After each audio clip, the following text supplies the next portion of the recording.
Hi everybody, my name's Matt. Welcome to the School Doggery YouTube channel. Welcome back if you've been here before. Today we're taking some more of your viewer questions. Before we get into them, please come and find us over on Instagram, Facebook and TikTok. We are at School Doggery everywhere. But now, let's get straight to those questions. I have a 9-month-old puppy who used to be great at greeting people and paying attention to me. But all of a sudden, she started jumping up strangers, gets really unfocused when another dog goes by, and hides under the table when I ask her to go to her crate. What could be the cause of these behaviours? Well, it very much sounds like your pup has hit their adolescent phase. Dogs go through adolescence just like we do. It can cause sudden changes in behaviour.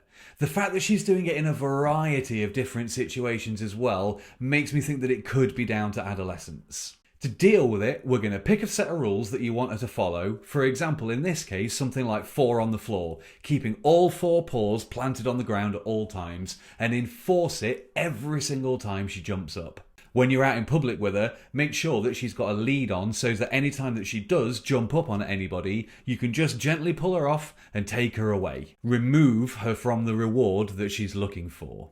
Be consistent with that, and she should start to notice that every time she lifts her paws off the floor, or any time she jumps up on somebody, she gets removed from the thing that she's looking for, which is what she wants.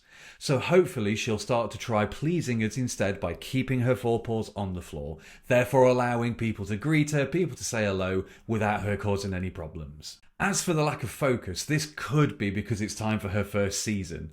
Female dogs tend to get their first season in between 6 and 12 months, depending on the size and depending on the breed. So right now, your pup is smack in the middle of that window. Some signs of a dog in heat are a new discharge or swelling on their parts, changes in their behaviour and frequent stops to go for a wee. This could also explain her aversion to the crate all of a sudden, though this could also be part of her being a stroppy teenager and refusing to follow some rules just to see how much you actually mean them.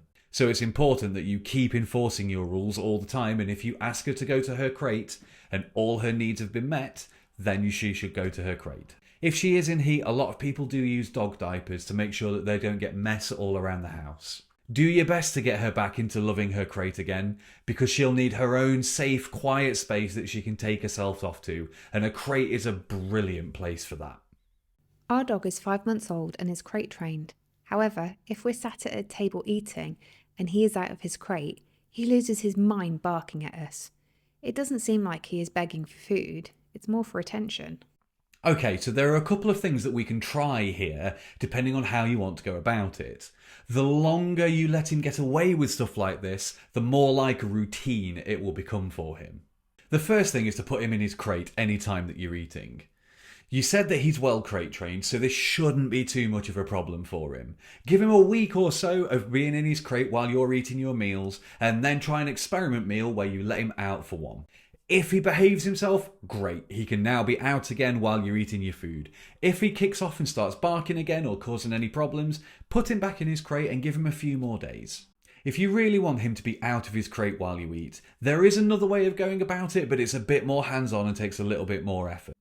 So you need to keep a lead on him, get him to stay on his basket or on his bed. If there's something that you can attach his lead to so that he can't move away, this is great. If not, then you're going to need to keep telling him to stay on his bed. Every time he gets up and tries to move off or tries to move away from his bed, you're going to calmly lead him back onto it, put him back on his bed and tell him to stay there. You can give him a bit of praise to say well done or a little treat of something, but try not to get too enthusiastic with it because you'll bring his energy levels up again. But if he can stay sat on his bed quietly while you're eating, then you can bring it slightly closer the next time, closer and closer. You will find that you'll have to keep getting up to keep putting him back on it. It's a long, frustrating process with some dogs, but it will work in the end. Eventually, he'll learn that when you sit down to have a meal, he needs to go to his bed and he won't need telling. There are lots of situations in our lives where we find that Freddie automatically does what we're about to ask him because it's been part of a routine. Dogs love routines. I cannot say that enough. So if you can make it a routine that every time you eat he goes to his crate or he goes to his bed, he will start doing that himself. My boy turns into a monster at my mum's house. He jumps and mouths at my mum's older dog. She puts him into line a few times but won't listen. He also gets very hyper, runs into every room, bites everything, and all toilet training goes out the window.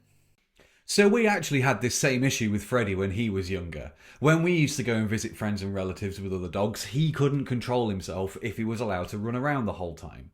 The problem comes from giving them too much freedom too soon. It can really help to limit a dog's world in the early months of their life.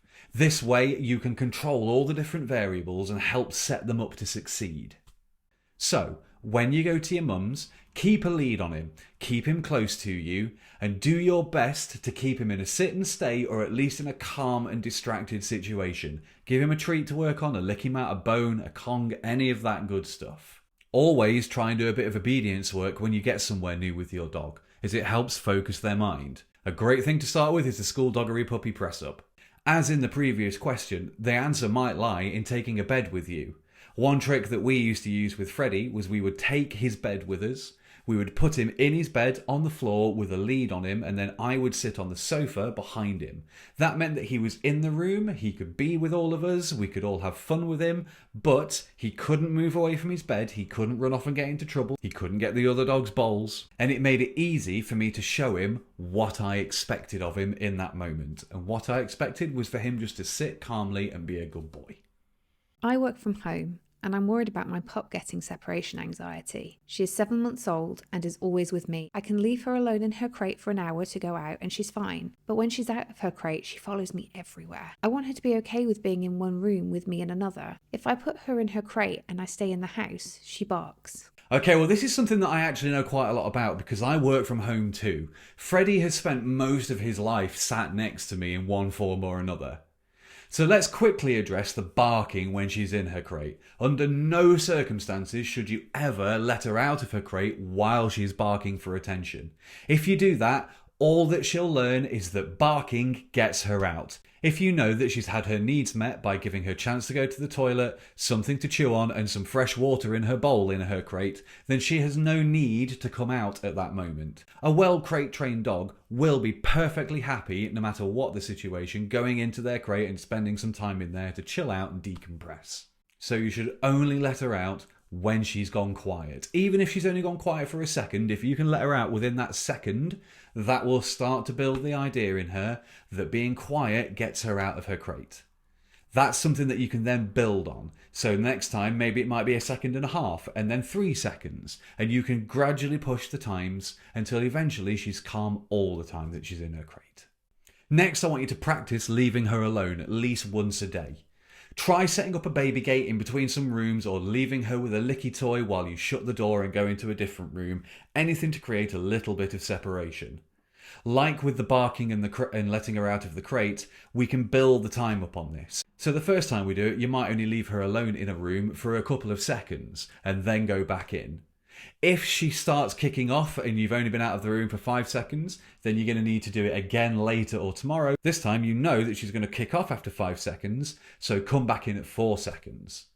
Then the next time you can leave it for 5 seconds and you should manage to get through. And then 10 seconds and then 15 and so on until eventually you can build it up so that you're capable of going out and going to the shops and being absolutely confident that she's happy, safe and secure at home.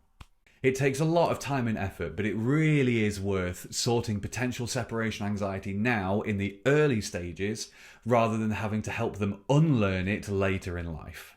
So that was 4 more of your questions answered. If you've got a question, please get in touch with us in the comments, come and find us on social media and let us know and we could answer your question in our next video. For now, please come and find us on Instagram, on Facebook and on TikTok. Thank you so much for watching, look after yourselves and we'll see you again soon.